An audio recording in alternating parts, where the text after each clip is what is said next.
മികച്ച ഗായികയ്ക്കുള്ള ദേശീയ പുരസ്കാരം ലഭിച്ചതിൻ്റെ സന്തോഷത്തിലാണ് പ്രിയ ഗായിക വൈക്കം വിജയലക്ഷ്മി.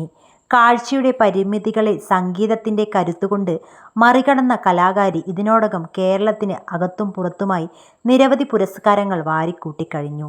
ജന്മനാ കാഴ്ച പരിമിതിയുണ്ടായിരുന്നിട്ടും അസാധാരണമായ സംഗീത പ്രതിഭയിലൂടെ ഇന്ത്യയിലുടനീളം അറിയപ്പെടുന്ന ഗായികയായി മാറിയ വിജയലക്ഷ്മി തൻ്റെ ഇതുവരെയുള്ള സംഗീതയാത്രയെക്കുറിച്ച് മനസ്സ് തുറക്കുകയാണ്.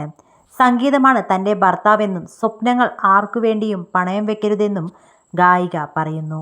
1.5 വയസ്സ് മുതൽ പാടുമായിരുന്നു. മാതാപിതാക്കളാണ് ഇക്കാര്യം പറഞ്ഞത്.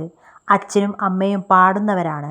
അച്ഛൻ്റെ അമ്മയും ചിറ്റപ്പനും പാടുമായിരുന്നു. സംഗീതം എല്ലാവർക്കും അറിയാം. സംഗീത കുടുംബമാണ്. എനിക്ക് എല്ലാ കാറ്റഗറിയിലുള്ള പാട്ടും ഇഷ്ടമാണ്. സംഗീതത്തിലേക്ക് വന്നപ്പോൾ കണ്ണിൻ്റെ കാഴ്ചക്കുറവ് മാത്രമേ വെല്ലുവിളിയായിരുന്നുള്ളൂ.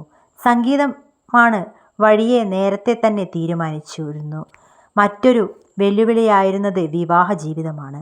അച്ഛനും അമ്മയും ഉള്ളതുകൊണ്ട് എല്ലാം തരണം ചെയ്ത് പോകുന്നു. സംഗീതമാണ് എൻ്റെ ജീവിതം. വിവാഹമല്ലേ, അത് പോട്ടെ, അതത്ര വലിയ കാര്യമൊന്നുമല്ല.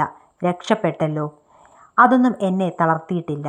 എനിക്ക് ഇടം വലം അച്ഛനും അമ്മയും ഉള്ളപ്പോൾ മറ്റൊന്നും ഒരു പ്രശ്നമേയല്ല. ഈശ്വരാനുഗ്രഹവും പിന്നെ ഗുരുക്കന്മാരുടെ അനുഗ്രഹവും സംഗീതവുമാണ് എൻ്റെ കരുത്ത്.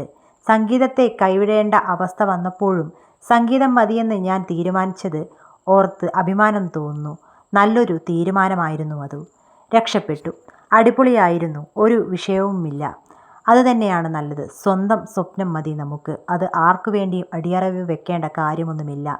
പ്രതിസന്ധികൾ വന്നപ്പോൾ ശക്തിയായത് ഭഗവാന്റെ അനുഗ്രഹമായിരുന്നു. സംഗീതവും അച്ഛനും അമ്മയും എൻ്റെ കരുത്താണ്.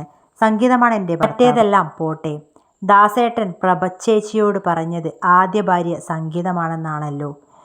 പി ലീലാമ്മയും ഇങ്ങനെയാണ് പറഞ്ഞിട്ടുള്ളത്. പാട്ടുവഴിയിൽ എൻ്റെ ഏറ്റവും സ്വാധീനം ദാസേട്ടനും ദക്ഷിണാമൂർത്തി സ്വാമികളുമാണ്.